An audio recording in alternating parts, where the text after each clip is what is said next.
All right, what is going on, guys? So I'm here to finally review the iPhone 14 Pro after spending a couple weeks with it at this point, and now I'm using the regular iPhone 14 daily, so that gives me a bit of perspective of the iPhone 14 Pro.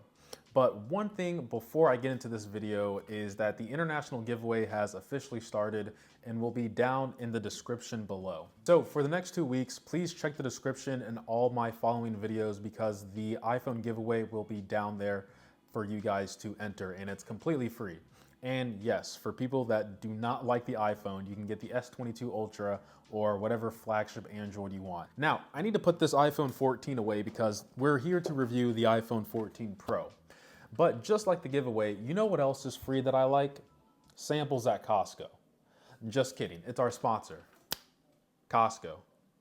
Just kidding, it's nobody. All right, so now let's get into the iPhone 14 Pro review because I've wasted enough of your guys' time. Typically, most tech channels, even myself in the past, have this structure or flow of reviews where we talk about the specs, the upgrade, the cameras, things like that, but it doesn't really give you guys that personal experience of what it's like to use the device day to day. And for the viewer, which is yourself, I think it's important that as a reviewer, I tell you guys what the device is actually like using it day to day. So in this review, it's going to be my personal experience of how I think a smartphone should be used and the things that I find important day to day, and ultimately if Apple's marketing lives up to its hype. Let's talk about the biggest hype or gimmick, depending on how you look at it, and that would be the dynamic island. And yes, this is live wallpaper on my iPhone because I don't have my TV in the background. But the dynamic island, I would say, I really do like this change. In fact, I love it. I'll talk about the functionality in a second, but there's obviously a lot of backlash from the tech community because once again, Apple refuses to make a notchless or full display. From my own personal experience using numerous smartphones over the years, notch or not, hole punch or not, under display camera or not, it doesn't bother me. And most of the time, it's just your status bar or your service, like your cell service, at the top of the screen anyway. And I feel as though this dynamic island makes the top portion of your screen somewhat useful.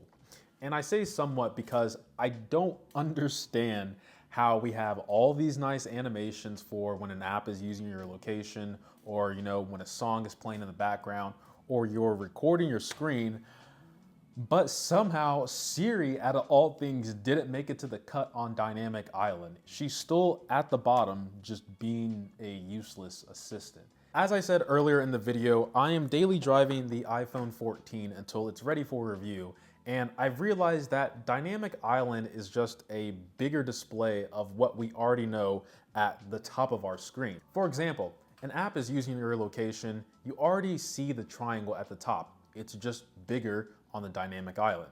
You're recording your screen and have a red circle around the time, it's just more prominent on the dynamic island. Your Uber or Lyft driver is almost here, and instead of being spammed with notifications, it takes up more space with the dynamic island. I'll boil it down to this. I love dynamic island, but I don't miss it either. If you want to keep track of things that go on in the background, I would say dynamic island is much more useful than the small icons that we have at the top that are pretty hard to see. That's pretty much how I see it.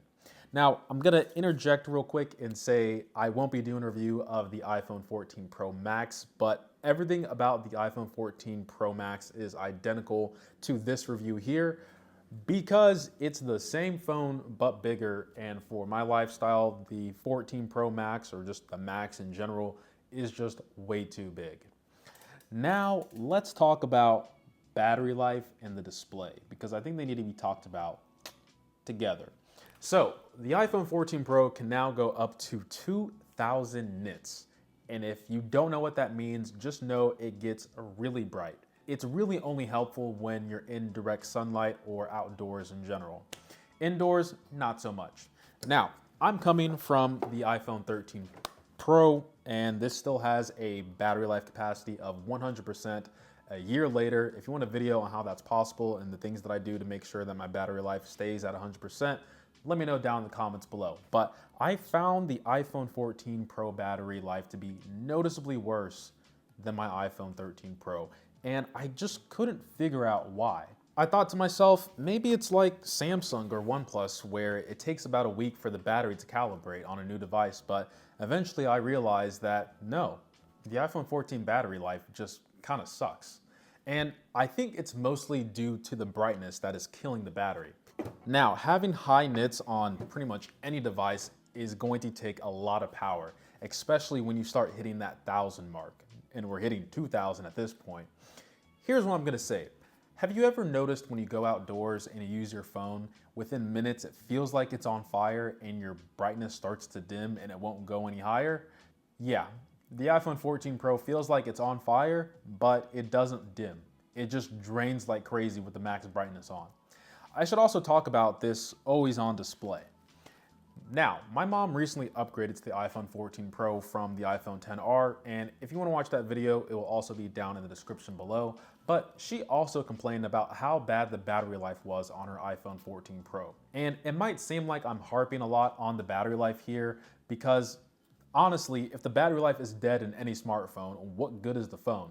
Now, my mom immediately went to go turn off always on display to improve her battery life, but I don't think always on display is the culprit here, because it's most likely just the underlying new version of iOS 16 needed to be optimized. Now, I personally kept always on display on.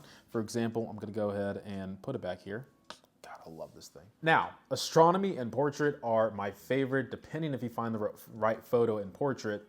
It just gives you that nice animation when your phone is going from locked to being unlocked. The reason why I say always on display probably isn't the culprit here is because Apple actually thought of some ways to improve the battery life while having an always on display. For example, if it's in your pocket or if it's in your bag or if the front cameras just so happen to be covered, it would actually just turn off the display altogether, because honestly, why would an always on display be useful when it's in your pocket?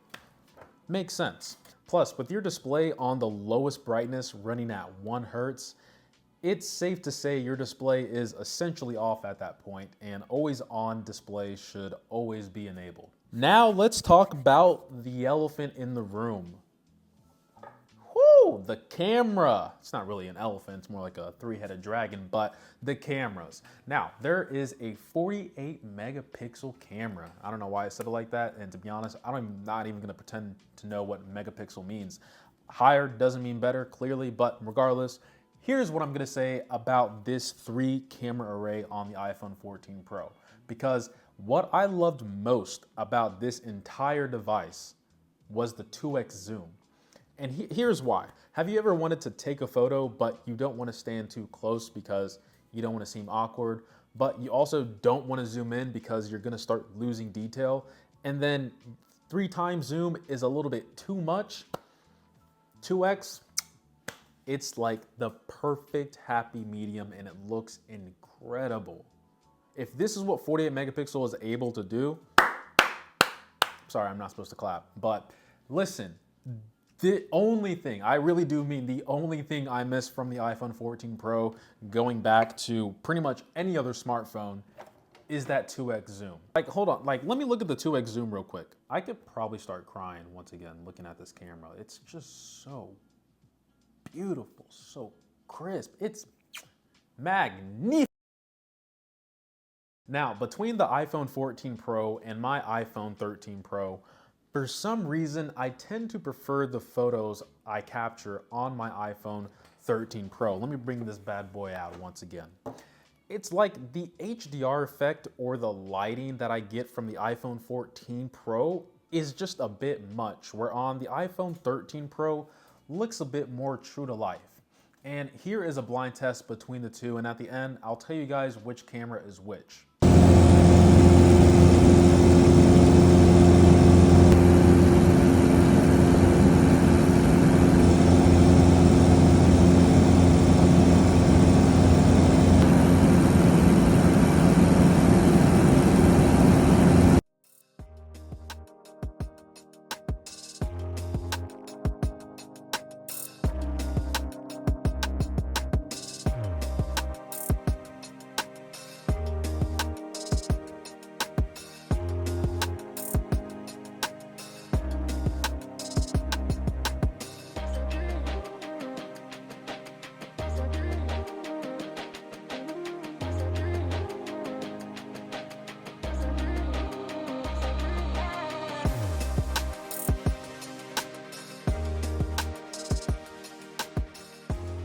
Regardless, smartphone cameras are just incredible. Like if I didn't do the side-by-side comparison, I'm sure either camera would have been great for plenty of people.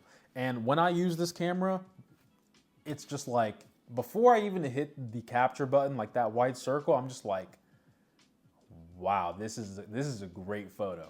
Every time when I take a video, I'm just like, this is incredible. Like I'm in awe every time. And I'm just gonna say, if you want the best of the best camera on an iPhone, iPhone 14 Pro is where it's at. Although the regular iPhone 14 is no slouch, but you'll have to wait for my review to get a better comparison on that. Now, let's talk about the whole no eSIM. I gotta stand up for this one. No eSIM. Listen, for a tech reviewer, it sucks, all right? Because I have Sprint, and listen, you're gonna start making fun of me because I have Sprint. I make fun of myself too. But because I have Sprint, I have to go to a physical store to switch my phone every time. This is privileged first world problem, by the way. I have to go to a physical store, switch my phone every time, pay $10 on top of that, and they keep asking me if I want insurance, and I don't want insurance. I just want the SIM and I want to leave, okay? That's it. Please. I don't want your insurance plan. I don't even know what magenta means on T-Mobile. Just give me the SIM, give me the QR code, let me scan it and leave. That's it. God. The no eSIM thing is actually a quality of life because once it's set up, it's basically done for the life that you have the phone. And it gives the phone an overall cleaner look.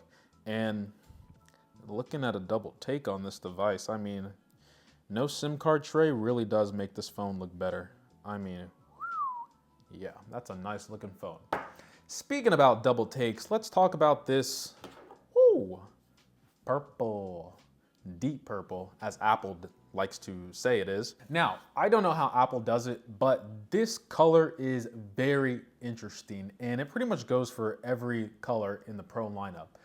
The less light it has, the more black and gray it looks, but slowly add more light and the purple just starts to pop. And then in direct sunlight, it's a striking, radiant deep purple. Apple, please put me on your marketing team. I've got to say, not only credit to Apple, but both Apple and Samsung have somehow mastered the art of smartphone colors because they look good every single time. Every single time. Now, should you go out and buy this phone? Absolutely not. If you are on the iPhone 7, Lord have mercy, you gotta double your number and go to the 14 at least. If you're on the iPhone 8, less mercy, but you might want to upgrade. If you're on the iPhone 10, I would say maybe you can wait another year, but anything above that and you're definitely okay. If you have a Pro model at all, it's probably not worth it, including the iPhone 11 Pro. I think the iPhone 11 Pro was made way ahead of its time. It's an incredible phone to this day, but regardless, I would say hold off another year because the novelty of the iPhone 14 and 14 Pro just isn't really anything revolutionary, and I'm pretty happy going back to my iPhone 13 Pro because the differences aren't that big. Even if I had a 12 Pro, even if I had an 11 Pro, even if I had a 10s, I probably want to upgrade to the iPhone 14 Pro. The dynamic island's good, but it's not that good.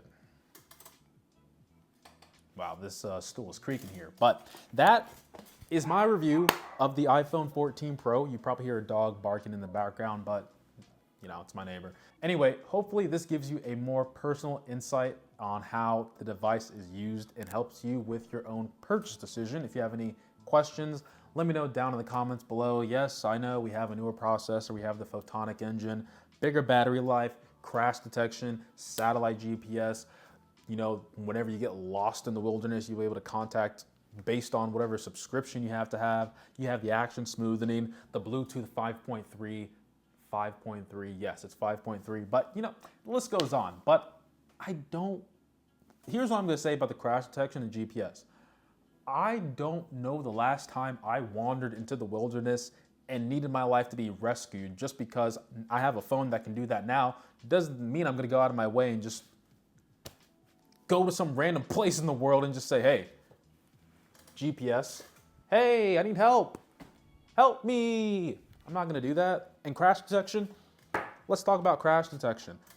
Most modern cars have some sort of automated SOS, but obviously first world thing, problem. Most people driving cars probably don't have that, but it's nice that it's in phones now. But like I said, I'm not gonna go out of my way to do a head-on collision and hit someone to test it out and say, hey guys, crash detection is amazing. You should probably test this out.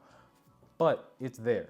If you find this beneficial in your life, buy the phone. But it had no impact on me and my personal day-to-day life. So that's why I didn't include it in the review, but it's there. Last thing I want to say is Apple somehow kept the price the same, which is actually pretty impressive with everything going on. So that makes it much easier to recommend. But overall, I would say it's a better phone than the previous 13 Pro model that sadly I'm currently using. I say sadly, but I love this phone. Anyway, guys, hopefully you found this video informative. Best luck of everyone participating in the international giveaway. Bleach is coming next week. I gotta put it in there. And by the way, I won my dispute against Aniplex. You know what would be funny? If I wasn't recording this entire time. Let me go see. I swear. Yeah, I'm recording. 32 minutes. Stop.